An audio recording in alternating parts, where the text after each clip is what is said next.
The Vessel. Episode 14. Praeceptor.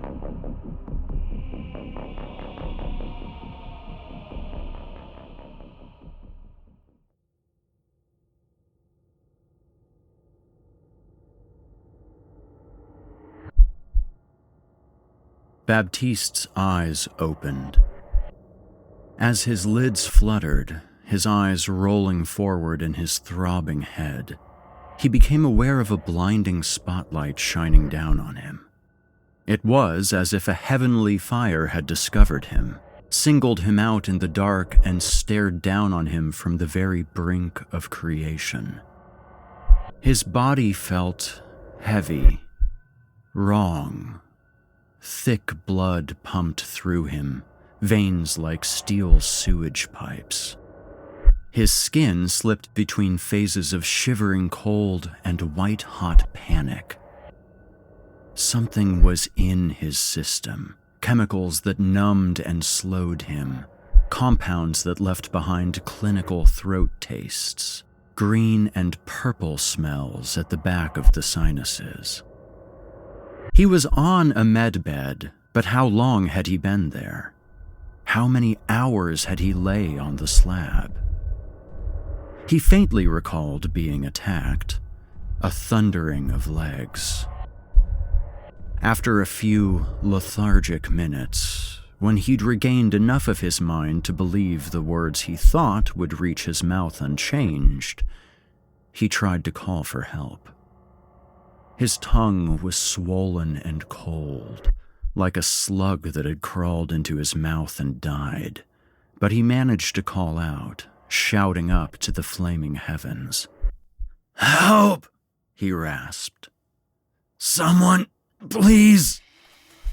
A primordial wall of sounds answered him. Screams and barking, whooping and snarling, laughter and coughing and chirping and hacking, a cacophony of indescribable nature noise. Assaulted by horrific voices and wordless utterances, Baptiste began to choke. His throat collapsed, the airway blocked by irritated flesh, and he turned his head to the side, his body seizing and lurching until he nearly vomited. Stars danced in his vision until they fell and died. The bed beneath him appeared to be an ancient operating table.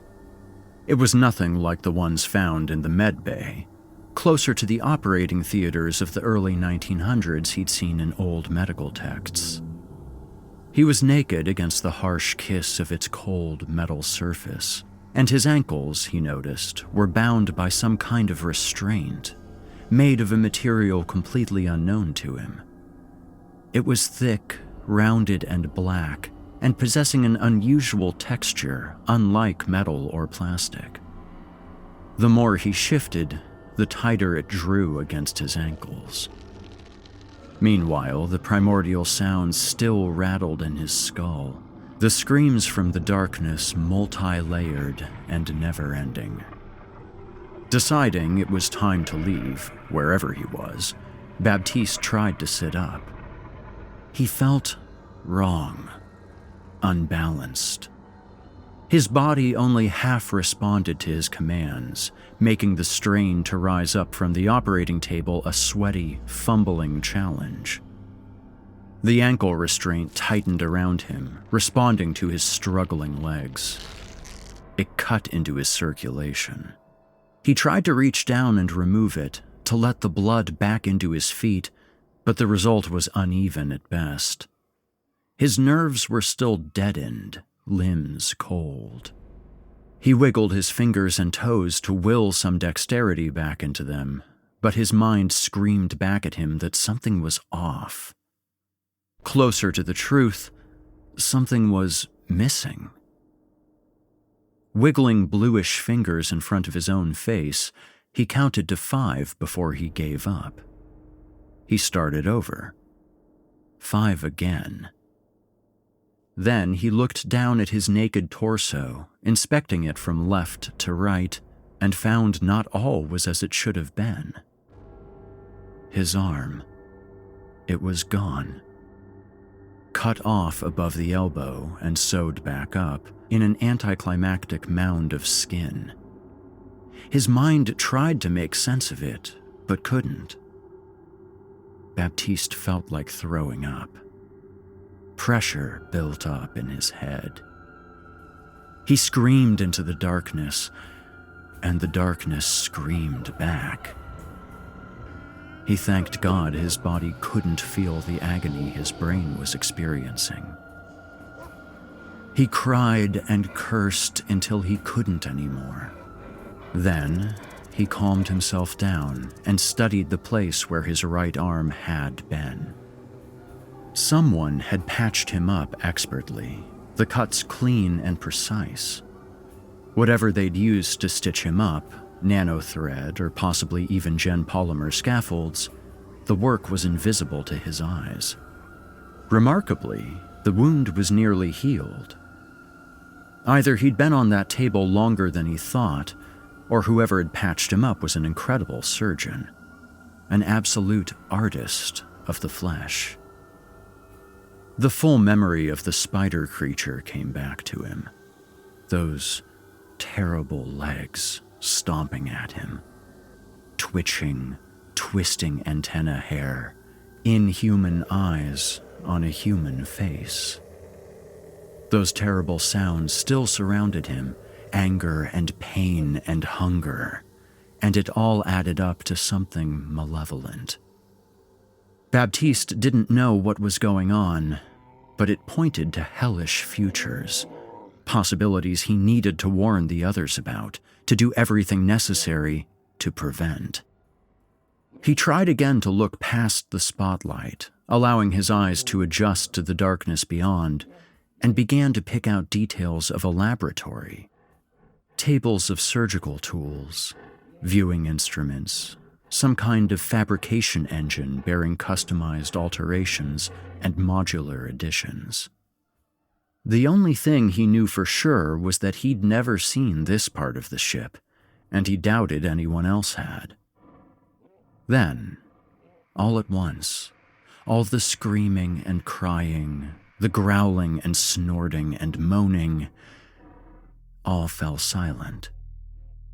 It was as if a dark presence had entered the room, something so dangerous it scared them silent, like a forest at night time in which the apex predator had entered. Ecce agnus Dei, a terrible voice came. Behold the Lamb of God. Baptiste's stomach twisted at the almost inhumanly cold sound. It was as if death itself had found its frequency in the register of a man's voice. To his surprise, the restraint suddenly slipped free of his legs, revealing itself to be a living thing, a snake-like appendage that retreated from the table and slithered away into the dark.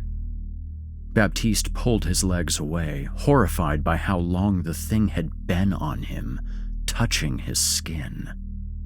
A thin film had been left behind, a layer of mucus on his naked legs. Between that and the voice, it was enough for him. He swung his legs over the side of the operating table and jumped off, his bare feet finding the floor. He was too weak, though, too drugged and disoriented, and his legs failed to support his weight. Baptiste crashed to the floor, a pile of naked pain. His head smacked against the ground and he cried out, cockroaches and other unidentifiable insects spreading out along the floor from the impact. Baptiste blinked and shook his nausea-thick head as the teeming layer of bugs skittered away. That wasn't the worst of it. It was that the terrible voice, the voice of the man responsible for all this, was laughing at him, a sound somehow devoid of all feeling. Such weak constructs, the voice said. Baptiste turned over onto his back, propping himself up on his remaining elbow. "Who are you?" He strained to see, but the man was hidden in the darkness beyond the spotlight, still nothing more than a disembodied voice. "Simply a man who wanted to be more." Something stirred in Baptiste's vision, a shadow within a shadow. The more he concentrated, the more he believed it to be in the shape of a man. But then, he'd been fooled before. "You may return to the table now," the voice added nonchalantly. Baptiste carefully rose to his feet, but not to get back on the table. He planned on running straight at the sick bastard, on throwing all his weight at the man and beating him to the ground, on not stopping even after the man had ceased moving or breathing. But before he could make his move, something at the shadowy man's side growled at him. It was a grunting and snarling sound, like those of a hyena mixed with the sucking air sounds of a snake's hiss. "Were you thinking of doing something bold?" the voice asked. "I don't like that, Professor. Not at all. And when I'm upset, my pets are upset." Baptiste was growing angrier by the second. Clinging to the operating table, chastised by the man who had abducted and maimed him. With his senses returning, the rage had been allowed to grow, his belly like a furnace running on full. "Screw you! Show me your face, you coward!" he said through gritted teeth. "So that you may touch it." The familiar words snapped Baptiste from the focus of his rage. "What?" Up the long, delirious, burning blue. I've topped the windswept heights with easy grace, where never lark or ever eagle flew. And while the silent lifting mind I've trod, the high untrespassed sanctity of space. He trailed off before the end, allowing for Baptiste to take the rest. "Put out my hand and touched the face of God," Baptiste finished. He added, "You're insane." "I don't like that word. It stifles all meaningful discussion." "What is this place?" Baptiste asked. He was feeling weak. The poem. It had been a favorite of his mother's. John Gillespie McGee, Jr., an aviator in World War II, had written it just months before dying in a mid-air collision. Baptiste glanced around, noticing glints of what looked like the bars of cages in the distance. This is where death delights in helping life." Baptiste knew those words, too. They came from a Latin phrase, a motto used by many morgues, as well as other places dealing in anatomical pathology. If this was a morgue, then he was addressing the mortician. He could only take that information one way, that his captor didn't intend to let him live. "I don't know who you are or what those things are," he motioned to the darkness. "But whatever you're doing here is wrong. I promise you, you will be stopped. Maybe not by me, and maybe not today, but this will come to an end. I'll see to that, you sick fuck." The voice paused. The head shook. "Please, Professor, don't stoop to the level of lesser, more violent men. These threats of yours aren't just ugly. They're empty as well." Baptiste ran at the man. He had every intention of stooping to the level of lesser, more violent men. He may have been weak, but his anger was atomic. But before he could make it even to the end of the operating table, a dark vine of flesh shot out at him. He felt something strike his knee, and then his feet were pulled out from under him. The next thing he felt was the harsh hug of the floor on his naked back, bits of skin scraping free. The air temporarily knocked out of his lungs. Baptiste squeezed his eyes shut and watched fireworks explode against the movie screens of his eyelids. The cacophony of primal screams rose again in his roaring eardrums, and when he opened them again, when his eyes looked up to the light once more, this time it was blocked out by the sight of snarling teeth, holding back a wormy, trembling tongue. Tell me, Professor, as a devout believer in science, do you believe Homo sapiens to be superior? The voice spoke from somewhere past the creature growling in his face.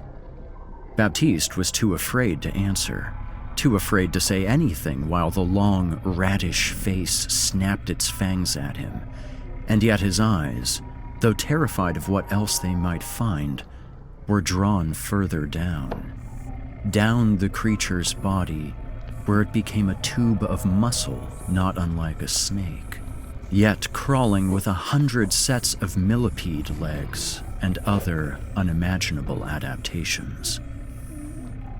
You will respond to my questioning, or you will not like the consequences, the voice added. The creature, drooling, sick-smelling spit onto Baptiste's face, opened its mouth wide. Baptiste braced for the inevitable closing of teeth, like a sprung bear trap about to clamp down on his skull, but the bite didn't come. Instead, he peered down the dark gullet of the reptilian hyena, where, deep down, past the needle-tipped teeth, past the ridges of pink and black mouthflesh, something, some inner thing, looked back at him.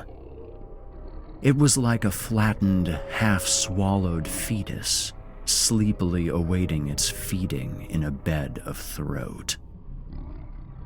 I can appreciate your delicate state, Professor, so in the sake of fairness, I'll repeat the question once, and only once. Do you believe the species Homo sapiens to be superior? The throat fetus yawned, bathing lazily in a lake of stinking spittle as its host closed its mouth, plunging it back into darkness. Superior to what? Baptiste asked. Do not feign naivete for the semblance of morality. Is the human being superior to all other species found on Earth? Or, shall I say, formerly found on Earth? He added, with a hint of amusement. Just the brains. Please do speak in full sentences, Professor. I was hoping to have a halfway decent conversation. The creature licked its scarred and pocked lips, its millipede legs shivering in hungered, undulating patterns. The price of failure was clear to all present. We're not better in every way, just our brains. I see. Do humans possess the largest brains? No. Do they have the highest brain-to-body ratio? The man in the shadows was referring to humans in the third person, a choice that seemed to stretch beyond the current line of questioning. It was as if he considered himself outside of the human race. No, Baptiste answered. You're still not speaking properly, Professor, and it's beginning to upset me. On cue, the hyena thing bristled and snapped, the teeth mere centimeters from Baptiste's nose.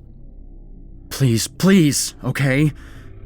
Baptiste dug himself into the ground as if he could push his body down into it, He took a breath, trying to clear his mind and answer the question. Thinking clearly while scared wasn't easy, not while self-preservation was the only thing that mattered. We don't have the largest brains. What we have are the most complex brains. A highly developed consciousness. Ah, consciousness. Man is superior because he holds the forbidden knowledge, the knowledge of all creation. He seeks to understand it, and thus himself. Seemingly satisfied, the man made a sound, emitted deep within his throat, at which the reptilian hyena creature backed up immediately.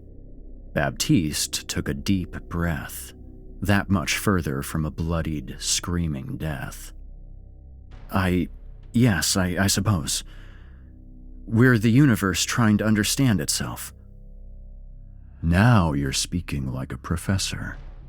Newton told us that nature is exceedingly simple and harmonious with itself. Those famous words that defined the foundation of all modern sciences. And yet humans still haven't mastered nature. So, tell me, how superior can they truly be? The hyena thing slipped back into the shadows, rejoining its master. Other things danced in the dark all around them, slinking dark spots and lumbering masses. What the hell are those things? Baptiste finally asked. They are the future.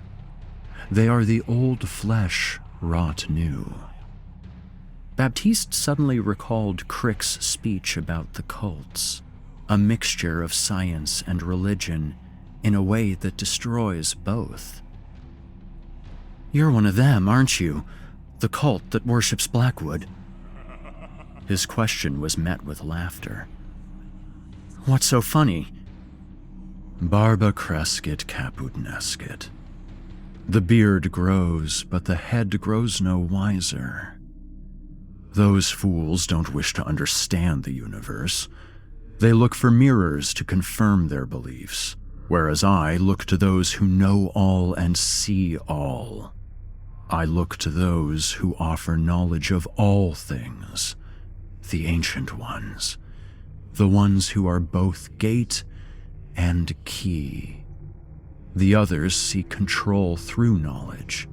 They seek dominion over death, whereas I seek to work alongside it. The sounds from the darkness grew loud again, labored breathing and half-words that echoed of eon-dead horrors. You attacked me, abducted me, sent your things to pin me to the ground, Baptiste said. You can't put a man in a cage and then turn around and talk about control. Soon enough, you'll discover that here, in this theater, I can do anything I want. You won't be in the cage for very long, just enough that you'll stop wishing to be free of it. When you leave this place, you'll leave it better than before. You really have such wonderful things awaiting you. One could say I almost envy you.